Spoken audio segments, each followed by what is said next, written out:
Hello everybody and welcome back to my YouTube channel. I am so excited to have you here with me today.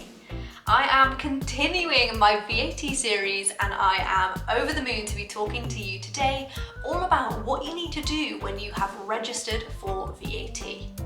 So if you're new here and you've stumbled across this video because you are looking for help with VAT, but you're actually looking to make a decision on whether or not to register, or if you need to register for VAT, then this video, up here now, just up here, will help you to decide whether or not you need to register. And this video is talking all about what will happen and what you need to do once you have registered.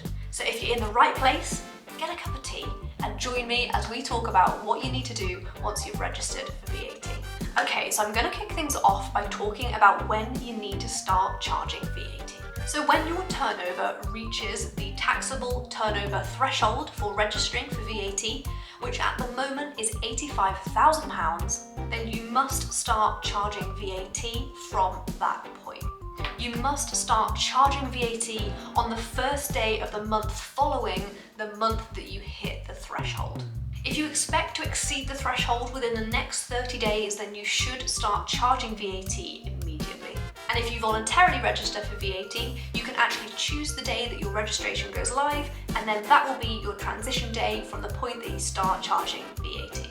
So that's when to start charging VAT on your standard VATable sales. But I now just wanted to take a second to talk about recharging expenses, because this is something that blows people's minds a little bit and it can be quite confusing. So I'm going to talk about why VAT is charged on top of recharging expenses. So recharged expenses are expenses that your business incurs when supplying goods and services, which you then pass on to your customers as an extra charge. If you're VAT registered, you'll need to charge VAT on top of the amount recharged to your client.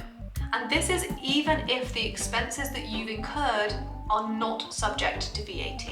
A really good example of this is a train ticket, which is not subject to VAT. So let's say you paid £100 to get into London for the day to meet your client. You can include that amount as an expense within your company accounts and you're not reclaiming VAT on it because it's not a VATable expense. However, if you then pass that cost onto your client and then include it on a sales invoice, you need to add VAT on top of that. This situation is different to your client reimbursing you for the costs. This is where you actually add the costs onto your sales invoice. You must add VAT on top. Okay, so we've spoken about charging VAT and then charging VAT on rechargeable expenses. I'm now going to talk about the actual VAT returns. So you need to file a VAT return quarterly, so every 3 months, direct to HMRC. If you don't file a VAT return when it's due, you will then incur a penalty and some charges from HMRC.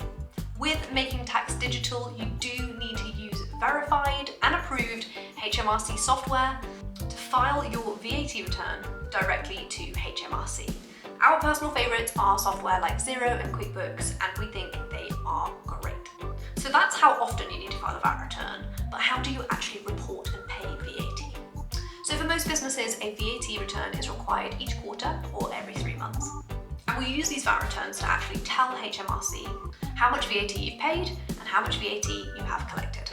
All VAT returns are now filed online direct to HMRC, and very often people ask their accountants to either help them with the bookkeeping and the VAT.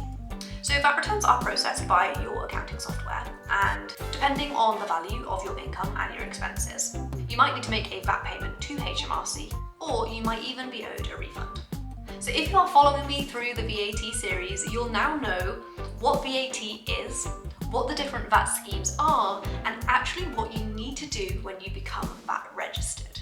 If you have any questions, or if you'd like to chat to me about us preparing your VAT returns for you, you can use the links in the description to this video to book a meeting directly into my calendar to chat to me about your business. Thank you so much for spending some time with me today. I'm so grateful for your time, and I hope to see you again very soon.